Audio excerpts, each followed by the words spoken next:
Wagwan, Namaste, Bienvenue, Willkommen, and I think that pretty much covers it. Welcome back to Football Therapy with me, host Jan. The transfer window is slammed shut, and I must say, I slept like a baby. Just knowing that I don't have to worry about more stuff happening was a lovely thing to happen, and today we're going to go through, do a little bit of a post-mortem. There were transfer twists, man. And what happens next? How do we feel? A front of shirt sponsor? Surely that's top of the agenda. I was hoping my football therapy mic cover would arrive today, but we'll have to wait till tomorrow. So, yeah. You ain't so tough with that bad boy talk. I'ma get it how I'm living, I'ma walk the walk. Outline my lines, I rap through thought.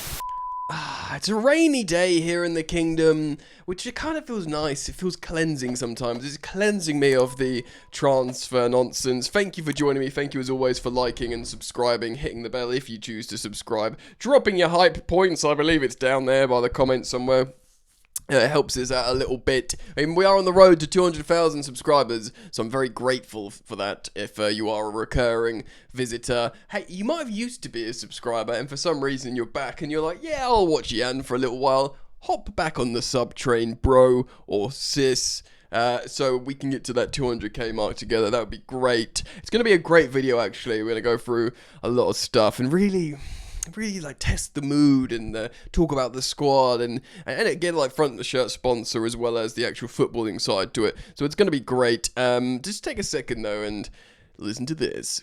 Stop right there and listen to me. This is your chance to finally get a virtual private network, and thankfully for you, this video is brought to you by my partners Surfshark. That's right, a VPN is a must-have in today's internet world. If you haven't got one, it's time to get one, or maybe even upgrade to this one, because Surfshark is the best VPN around. It works by moving your internet's location elsewhere, which really helps you out. And Surfshark have so many different servers and so many different countries available to you. Why is that important? Well, listen. In the UK lately, and indeed, to be honest, around the world, there's been loads and loads of data crime. Loads of companies are getting hacked and no one's personal data is safe. By using Surfshark, you will hide your identity and protect you from all those naughty data pirates and bad guys out there. It'll also allow you to browse the internet in privacy, which is so important now because we're losing our privacy in the modern day. It's not just about security and those warm fuzzies of feeling safe though, it's about actually entertaining you as well, because using Surfshark and moving to different countries' locations, you actually open said countries' media libraries on streaming services. What a superb opportunity to open entire new libraries of films and TV shows for you, or unlock sporting live media that you weren't allowed to watch in your country. And fortunately, because you're a viewer of my channel, you can utilize the promotion of 4 months free when you use my code FOOTBALL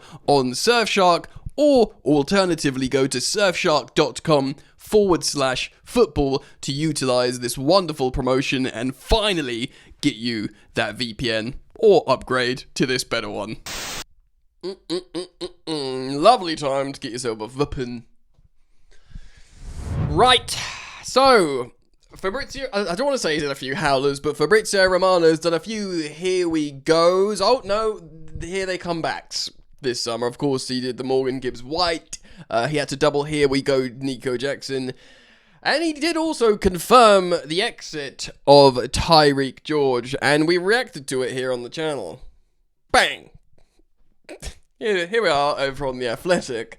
Fulham's bid for Chelsea winger Tyreek George falls through, writes Simon Johnson. Fulham's bid to sign Tyreek George, aka Evil Saka, from Chelsea is over. The Athletic revealed on Monday that the package worth 22 million quid, which is great for everyone involved, by the way. Chelsea, Fulham, Tyreek. Great young player, you know, gets to see Fulham play at a good level in the Prem, you know, only 19, could still have a whole high-level Champions League future in front of him. I imagine, yeah, there was a sell-on clause. I imagine there could have been a buyback clause. I don't know. Plus a sell-on clause was agreed. He successfully underwent a medical, but the transfer was not completed. Fulham have signed Kevin from Shakhtar. It said instead, but I thought they were always signing Kevin, so I thought it was I thought it was both. I also heard something to do with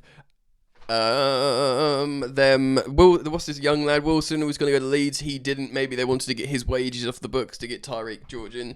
But what we understand is George will be utilised by Chelsea. Maresca likes him. Chelsea likes him. He probably will feel frustrated because he won't get the minutes that he wants, but Chelsea will use him in the Champions League phase. They will utilise him as a trusted first-team player, and I don't think Maresca will have any issue with that. He probably doesn't want unhappy players knocking about, but he's still only 19, Ty. He's a great professional. He's not like a desperate 27-year-old trying to get out. And we'll talk about that as well. Of course, there are players that didn't leave, like the likes of Raheem Sterling, which was always going to be the most difficult problem to solve. The second most difficult was Chilwell, who went to Strasbourg. And actually, so we're about to go through the Chelsea's official list on their website. But Ishe Samuel Smith, this is a weird one. He was sold to Strasbourg, I guess, repurchased by Chelsea. So it wasn't like Mark Gue, who was loaned to Sunderland and then, played a few minutes, scored a goal in the cup, and then recalled in the same window, which was very peculiar. But Ishe was sold, I guess, repurchased by Chelsea, then loaned to Swansea. Now, of course, a lot of people are speculating there's sort of financial registry rules to do with that, but also people are just thinking, well, they ended up with Chilwell. Chilwell will start over him. He can go and play championship minutes. And he's still owned by Chelsea. I mean, if someone's owned... Again, I feel so disrespectful saying this, and I understand how Strasbourg fans are annoyed. But if Strasbourg owns you, there's a good chance Chelsea can get the player if they want them. Yeah. Right, so what ruddy happened, mate? Do you know what I mean? Well, let's take a deep breath, yeah? And let's see what Chelsea is saying, yeah? Summer transfers 2025. All the Chelsea's ins, outs, and new contracts so far? Other transfer windows are open. Turkey, Saudi, Sterling. He's already rejected the notion that he could go to either of those leagues, but anything can happen, right? So let's take a deep breath and go through it together. With the transfer window now closed, that's a European one, here's a recap of everything that happened during an exciting summer for the Blues, which we were crowned world champions. And I am going to be quite positive about it. Trigger warning, I'm going to be quite positive because you guys rightly, when I was going through the additions in yesterday's video, many of you rightly reminded me that Dario Asugo joined and he's an excellent signing. And the more I thought about it, I was like, yeah, with Santos and Stevao joining the first team on top of, lots of first team signings and important exits that needed to happen, like, Chilwell, Joao Felix, and Kunku. And in the end, it turned out Jackson, things aren't that bad. I saw, a lot of conflicting opinions. I guess in a transfer window landscape where you got Liverpool fans getting the ultimate dopamine hit injection to their brains going, well, we've signed, Jeremy Frimpong, he's awesome. Kirkies, everyone loved him last season. He was probably the second best left back in the league after Cucurella. Wow, that's exciting. Oh my god, we've broken the transfer window for Florian Wirtz. Wow. We do need a striker though. Well, we'll spend 95 million euros on Ugo Ekitike, who looks very good and exciting as well. You know what? Sod it. Let's break the transfer record yet again to sign the best, probably, striker in terms of footballing ability in the world right now as a conventional centre forward, Alexander Isak. And then you compare yourselves to just this Football Manager FIFA campaign style transfer window and you go, oh, they're having more fun than us. Of course there's concerns over a couple of positions, but we all kind of accepted, for example, we all made peace with the goalkeeper scenario was probably not going to change. So I don't know. I think we're pretty good, man. So let's have a look. Liam Delap, of course, joined for 30 million quid, which was a release clause, one that, you know, loads of people were chasing him. Man United, Newcastle United, I think Bayern Munich, certainly loads of teams in Europe wanted him. Chelsea got him, great. He's worked with Maresca before. He scored over a goal a game with Maresca in the under-23s at Man City. He knows Cole Palmer and all them, man. Now, the man I forgot, I apologise, Dario Sugo, Portugal under-21 midfielder, was a new signing of the summer. He completed a move from Sporting Lisbon. Now, it was kind of like part of the Giovanni Kenda deal, I believe, like the double purchase from Sporting. He arrives next summer. This is all intrinsically linked. Now, when we were talking about the signings that we've made, a lot of people weren't getting overexcited about Asugo and Uriel Hato, but they are important deputies to what were our two best players last season in Cucurella and Caicedo, and we relied on Cucurella and Caicedo to always be fit, to always perform, which fortunately they did, but we are always at risk of overcooking them, redlining them, red zoning them, whatever you want to call it. And now you've got two very good deputies in those. And Dario Asugo is a very good CDM. If you need to see out a game that you're winning and you need a guy to protect your defense, you bring him on and you feel pretty darn good about it, man. Especially in the absence of... Look, missing Caicedo... I mean, he genuinely looks like the best midfielder in the world at the moment. I know everyone will make their case for... I think Rodri doesn't look like the same player he was before injury. He might become that again. There's other great midfielders that are more specialists. People will talk about, you know, pick one of the PSG midfield. People, you know, Barca fans will talk about Pedri. Fine, but in terms of all-rounder, like destruction and passing ability and ball carrier, I mean, I genuinely think Caicedo is the best player. So to have a deputy of that for that player is so important. Of course, we bought Stevao Willian, the 18-year-old linked up with the Blues. Of course, he looks like he's, of course, raw. He's never played in Europe before, but in terms of being able to affect the team positively, he looks oven ready. He scored that amazing goal against us, of course, in the Club World Cup. He's already got a goal involvement in the Prem. He looks like he can play on the right or in the number 10 comfortably despite just being 18, and he looks like he's got no issue with the physicality of the Premier League. You know, he's never played in Europe, he's going to get crunched in the Prem. I mean, he looks a little bit careless, but that carelessness and that tenacity shows that he's willing to get stuck in, and I'm positively surprised in a really good way in how he's going to quickly integrate, hopefully. Jamie Gittins, I haven't really seen him do much yet, but in terms of the profile of what Maresca wants, this guy is, you know, exactly this type of player that Maresca's football theoretically want on the left. Now, in the same reason I spoke about Dario Asugo being such an important signing for Chelsea, you could say the same for Uriel Hato. He's 19-year-old. He's Ajax's youngest captain. He was 17. He's a left back. He can play at central defence, but I think we'll just play him at left back. He will cover for Cucurella. He's a really highly rated player, and people who know much more about football than I will tell you this guy is a good signing. Now, of course, Joao Pedro probably has a shout for signing of the summer. I've been waxing lyrical about this guy. Lots of people have. What's testament to how good he's done is how many people have put them in their fantasy Premier League team. This guy who's got 5 starts for Chelsea, 5 goals, none of which are penalties. It's a variety of goals. He's deceptively good in the air, scoring great headers, different types of headers, glancing bullets. He's he's the quintessential false 9. He looks like prime Roberto Firmino in terms of his ability to go between the lines. But I think he's gonna. I'm not saying early doors he's better than Firmino because he was amazing for that Liverpool attack. But I think he might score more goals than Firmino. Genuinely, he looks like an absolutely incredible player, and he was a fundamental catalyst in our bid in becoming world champions. And it's important to remind people that Chelsea are champions of the world. Yes. Another reason, why perhaps, I mean, look at these guys, Paez and Penders. Of course, they're both on loan at Strasbourg. Now, for those people who weren't overly stimulated by the transfer window, there is reports, briefings, maybe it's positive PR noise from Chelsea, but there is method behind the madness. That, Buonanotte coming in, they want to be sure, because what if Paez becomes the player they believe he can be? They'll want him to come and join Chelsea, and they won't want a blockage in the squad in the shape of a Buonanotte, or maybe even a Fermin Lopez, to prevent him from coming in. Because remember, he's meant to be the truth Paez. It was like, Chelsea have signed Estevao and Kendry Paez. South American football experts from The Athletic say they're the two best young talents in South American football, period. Do you know what I mean? So, that is...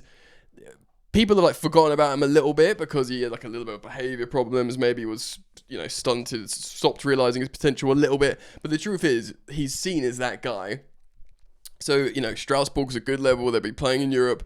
The reason why they maybe didn't spend loads and loads of money on this attacking midfielder, on this goalkeeper, is because they've got Kendry Paez and they've got Mike Penders. It's really worth, what if Penders has an amazing season in Liga and finishes top 4 with Strasbourg in goal, and Kendry Paez is one of the players, in a top 5 league, just, still a teenager himself. 18, if they both do really well, Chelsea would just think, talent, in the same way we saw with Estevao. Bring him in, and thank God we didn't spend all this money on Gigi Donnarumma, who's of course since gone to Man City, which is really a peculiar move, I must say, because he is the most un-Pep Guardiola goalkeeper ever, but we'll see what happens there. Maybe he's just going to change how he plays, which is fair. He does evolve in some ways. So maybe, we do want to spend all that money. What we do believe, there is general belief, the best young goalkeeper in the world is Mike Penders. So let's give him a chance at Strasbourg, and if he's good enough, chuck him in. We can tread. I'll say we can tread water with Sanchez, and that's what frustrates Chelsea fans, because they don't want to tread water. They want to you've just won the Club World Cup, strike while the iron's hot. But maybe there's a balancing act here to be had with the likes of Paez and Penders and not blocking their pathways.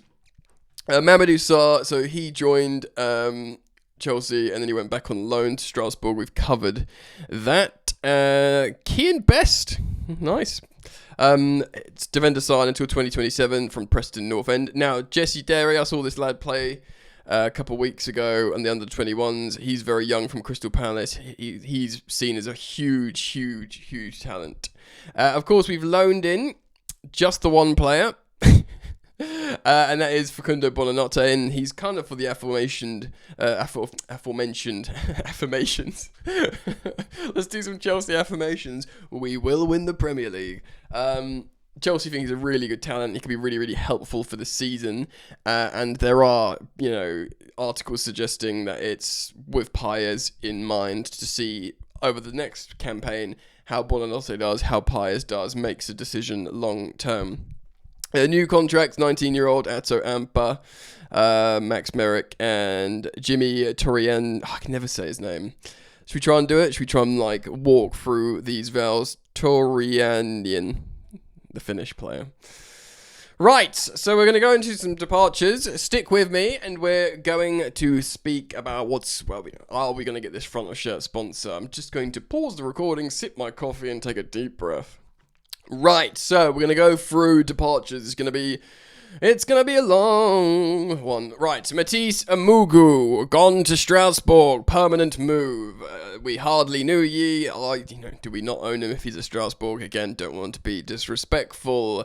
Eddie Beach is gone. Lucas Bergstrom has gone. The extended, actually. Goalkeeper brought his 6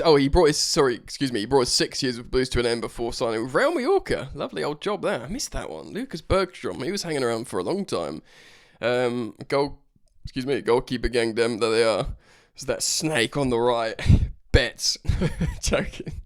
Yeah, Bettinelli went to greener pastures, and when I say greener pastures, I mean greener wallet, to Man City. Armando Broja, he went to Burnley. The saga of Broja is finally over. The highly rated centre-forward that we thought was going to be the second coming of Diego Costa. He was highly rated by all kinds of clubs. Big injury problems, of course. But he's finally got a long-term deal, and he will hope to break into the Burnley side. Luke Campbell has gone. Carney Chukwuemeka, of course, a big story that we covered. He's gone to a permanent deal to Borussia Dortmund. There's a big sell-on clause there. Chile B, Ben Chilwell. After 5 years at Stamford Bridge, the fullback departed on a permanent transfer to Strasbourg. During his time at Stamford Bridge, he lifted the Champions League, won the Super Cup and the Intercontinental Cup. Did he not win the Club World Cup, or is that what it's been renamed to? What? I had to check. I think it's what the old Club World Cup's been named to. Look, we had, very, very quickly, I spoke about Ben Chilwell yesterday. What a servant. Really underrated, I think, in these last few years in terms of his contribution. We all know Reece James is a world-class right wing-back, but when Tuchel's Chelsea, when everyone was like, ooh, they are good. They're not like Man City and Liverpool, they're 4-3-3s. They use wing-backs because they've got Reece James and Ben Chilwell. It was always Chilwell and James. It was the superstar pairing that offered so much to Chelsea. He was such an important part of our win. He's such a great professional, and I wish him all the best in Strasbourg. Kiernan Dewsbury-Hall, we got our money back on him, which was great. I think he had a nice time at Chelsea. He contributed to the Conference League and the Club World Cup. He didn't become the player we hoped under Maresca, but maybe I think Chelsea and probably Maresca outgrew Dewsbury-Hall very quickly. But, he's already had a great start at Everton, where he's had a permanent transfer, him and Jack Grealish. Scored a great goal the other day. I'm really pleased for him. He's a great lad by all accounts, so having a nice time there. Alfie Gilchrist, got a few mil for him. He's gone to West Brom with a big sell-on clause. Speaking of big sell-on clauses, Joao Felix went to Al Nassr to join Cristiano Ronaldo, his international teammate. For I think 30 million euros, but massive add-ons as well. Very intriguing / eyebrow-raising deal. Bashir Humphreys, also to Burnley. I forgot about him. Burnley's done really well out of us as well. Geparita Balaga, £5 million release clause. He's gone to be Arsenal's number 2, of course, after his loans at Real Madrid and Bournemouth. Noni Madueke, £52 million package to Asna. Fine. No problem with that, personally. Christopher Nkunku, yes, we made less money than we would have hoped. He scored 18 goals in 60 appearances. I mean, I know he's someone in the conference, but he is a goal scorer. In another system, possibly in Milan, we will see, of course. I do wonder if it's taking a risk not returning to Germany. I think he would have popped off in Germany, but we'll see. It's good. These are good. These are just like big high-profile exits. Georgi Petrovic, massive profit on him, £25 million. Of course, he went to Bournemouth. We remember the saga. He essentially wanted to be Chelsea's number 1, or I'm not going to America. Chelsea were like, well, we can't really promise you that. So everyone, I don't think there was animosity. There was agreement. We were like, fine, off you pop then. And he was like, cool. Zach Sturge has gone to Millwall. Having made appearances at Millwall. Millwall. He's made the permanent move there. I mean, this isn't the 80s or 90s anymore. Leslie Ugachukwu, another one. Breuer and Humphreys, Ugachukwu, they all signed for Burnley. Like I said, Burnley are doing well. What a player Ugachukwu is, man. I mean, Bashir Humphreys looks like a promising young defender. Armando Breuer had like the streets, he was like, he's profiled for great things. But in terms of right now, operating at a high level, look no further than Leslie Ugachukwu. What a signing, mate. Marcel Washington, I didn't know who he was, I must say. I know a little bit about youth football, but he's gone to Arsenal. Oh dear. Dylan Williams, departure to Burton Albion. Renato Vega went to Villarreal. Big profit on him as well, of course, with a 40% sell-on clause, which is a great business. Piece of business for the Chelsea. Now, loans out, of which there are a few. Aaron Anselmino, of course, he's been loaned out to Borussia Dortmund, and already they're very, very excited about him in his debut. He played really well. They were calling it like a defensive masterclass. I think it will represent an excellent loan for Aaron Anselmino. Chelsea have said no option, no obligation, not even an option, because we believe in this kid, and he might be worth loads of money, or we might want to use him. So yeah. Leo Castledine has gone out to Huddersfield. He's a highly rated player. Brody Hughes. Nico Jackson. So, yeah, Nico Jackson deadline day switch to the German giants Bayern Munich, signing a season-long move. Now, there is an obligation. They've obviously not wrote anything here, Chelsea, but there's an obligation should he meet a certain amount of appearances. Now, there's conflicting reports here that essentially some people are saying, well, they like him, they want him, so essentially that he's going to meet that obligation. There's Sport Bild in Germany suggesting that he'll have to make loads of appearances for that obligation to be met. So German media versus English media saying, no, we're safer. No, we're safer. Either way, should that obligation be triggered, the deal will be worth £71.5 million or something. It's like 80 million odd euros, which of course is a huge deal. For a player who served us well. I will die on that hill, even if he's frustrated a lot at times, and is probably worth a lot of money. So, it's not like a complete scam, even if we've done well. Here's one. Remember him, Amari Kellyman?